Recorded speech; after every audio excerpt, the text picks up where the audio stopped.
Hello everyone, it's your favorite realtor, Erica Hernandez with Better Homes and Gardens Real Estate Gary Green.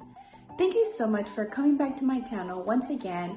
I'm so happy to be sharing this video with you today about what the difference is between realtors back in the day and realtors now. Don't forget to follow me on social media at erikahoustonrealtor on Snapchat, Facebook, Instagram, LinkedIn, and Twitter, and go to my website at www.erikahoustonrealtor.com. Alright guys, so the reason I decided to make this video today is because I'm always at the office and some of the more seasoned agents always say that we have it so good now that we're realtors because back in the day things were completely different, and they always give us just kind of what they used to experience when they were realtors back in the 70s or 80s or even further back than that. So many times I'm told how lucky I am with technology and everything can be done online now, which just brought to my attention that there's actually many differences in realtors and how realtors have grown with technology and changed overall. And in some cases, some of the seasoned realtors really have a hard time catching up and learning the new way because they're so set on their old ways.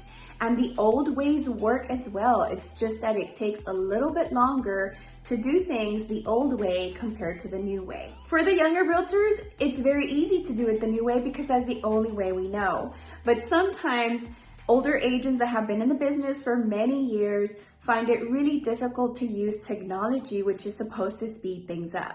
So today I thought it'd be really fun to just share with you guys some of the differences between realtors back in the day and realtors now. All right, let's get started with today's video. So I thought I'd section this off into different categories and how those categories were different back in the day and now. The first category that I'm going to be talking about are showings.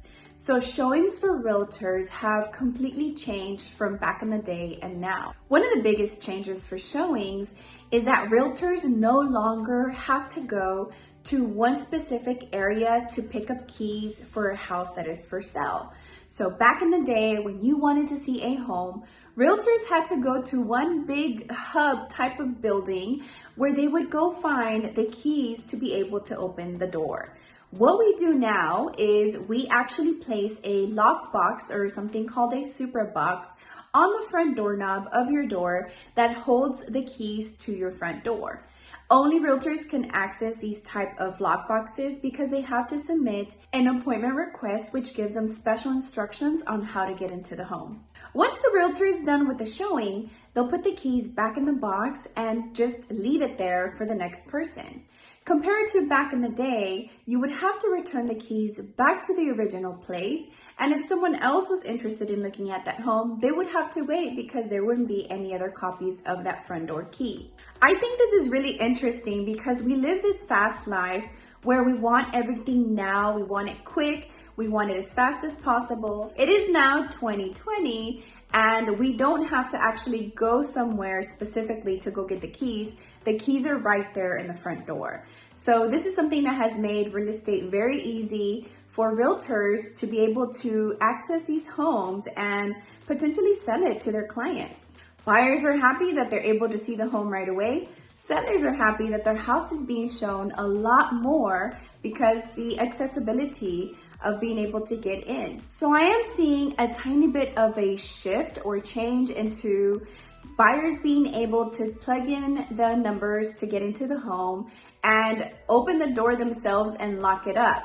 Most of these homes are usually vacant and they actually have cameras all over. And once you do submit that request to see the home and you ask for the instructions, I do believe they require for you to put a ton of information, your ID, your social security. So if you do anything to destroy the home, I believe that they're able to do something where they have all your information and they have the time slot you were showing, so they may come after you. But this type of thing is just not very popular in real estate because although looking at a home is easy, many times buyers have specific questions, and with our knowledge and experience, we're able to help them out as they're walking through the home, and we're giving them tips of what to look for so that when you decide that you want to do an inspection, you're not surprised. I always say you're the first inspector, the first set of eyes in any home, and you might catch things if you look really closely. All right, moving on to the next section, which is looking for homes for sale. Back in the day, realtors really had to dig for these homes that were for sale on the market. Realtors did not have applications like HAR and Zillow. Sometimes they had to go to newspapers to see what houses were for sale, or special publications for realtors only that had upcoming homes for sale for their clients.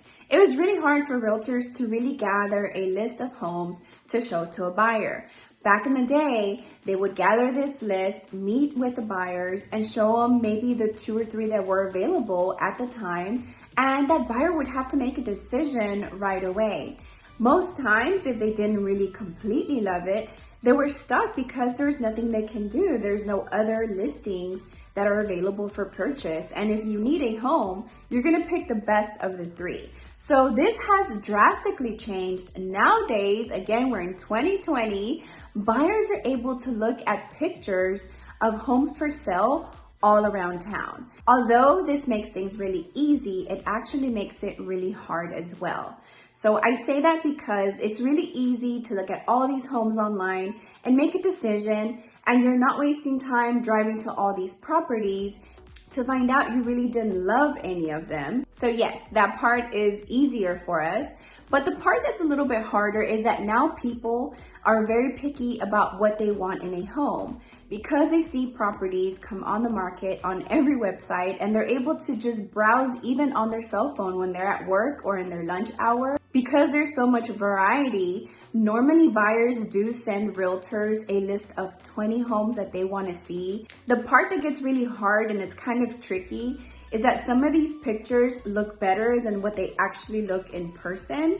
And so here we are as realtors. Yes, things are a little more accessible where buyers can see what's for sale. However, we're not showing just the 3 available that, back in the day, that was the only thing that was available. We're showing buyers sometimes 20 to 30 homes in one day, driving all around town just to find out that sometimes some of those photos are actually super filtered and look really great online, and they look terrible when you get into the home. They're in bad shape, and the buyers are just not happy anymore. All right, so enough of that, we're moving on. The next thing I'm gonna talk about are contracts. So back in the day, realtors used to carry copies and copies and copies of contracts and a ton of pens for sure, because the minute that a buyer wanted to go under contract, realtors used to actually put the contracts on the hood of a car, fill everything out, and then hand it over to the buyers for the buyers to initial and sign and date. After everything would be signed, the realtor would then have to either fax or hand deliver these contracts to whoever was representing the seller.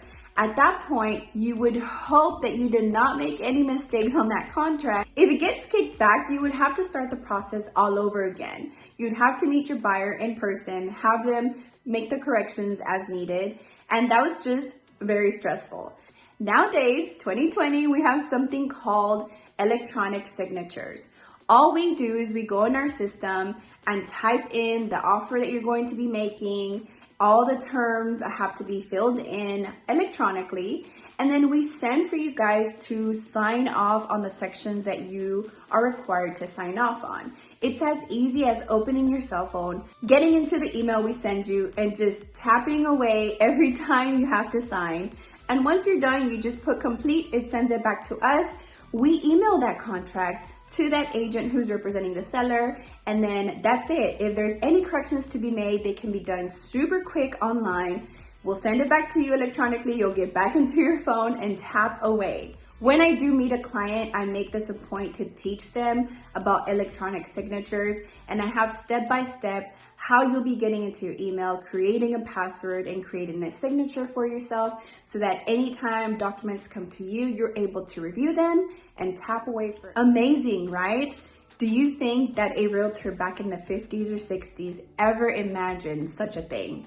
And that's why I kind of reflect back and think, what is going to happen in 2080, 2090, where it's really easy to sign everything online? There might be an easier way of handling documents.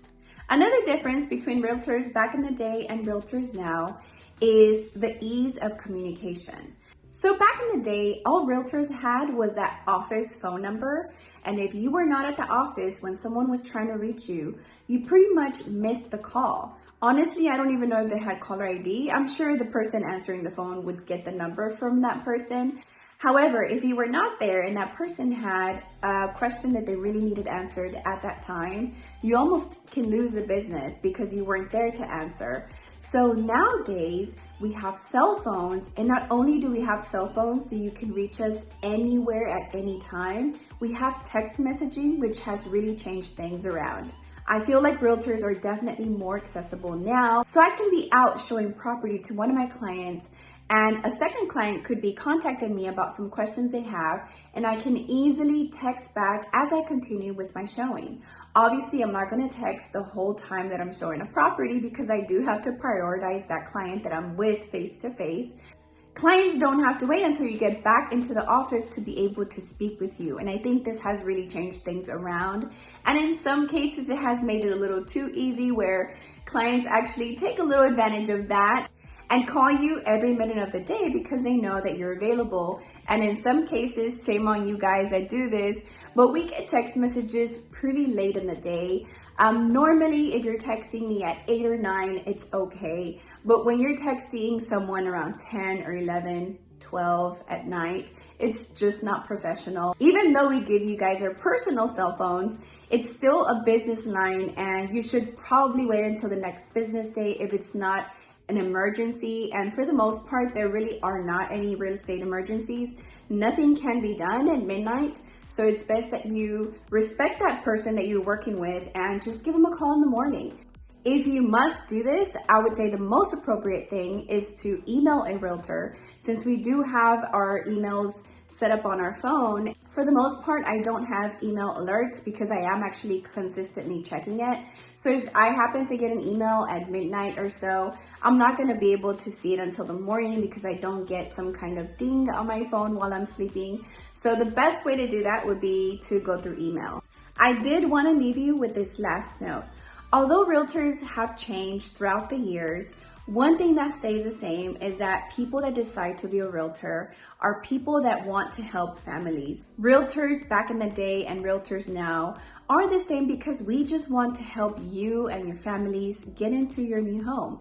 We tend to be very organized people, very caring people, and we really enjoy what we do. I think that's one thing that maybe has not changed throughout the years. Realtors love helping families get into their home and live the American dream. Being a realtor has been rewarding in the past, it's rewarding now, and I know will be rewarding in years to come. We will always enjoy helping families get into their dream home. I wouldn't be doing my job if I don't ask you this final question. Who do you know that is going to be purchasing or selling their home in 2021 and would love to work with me? If you can think of someone, make sure to message me directly. All my contact info will be at the end of this video. I can't wait to see you on my newest video next week. Thanks for watching.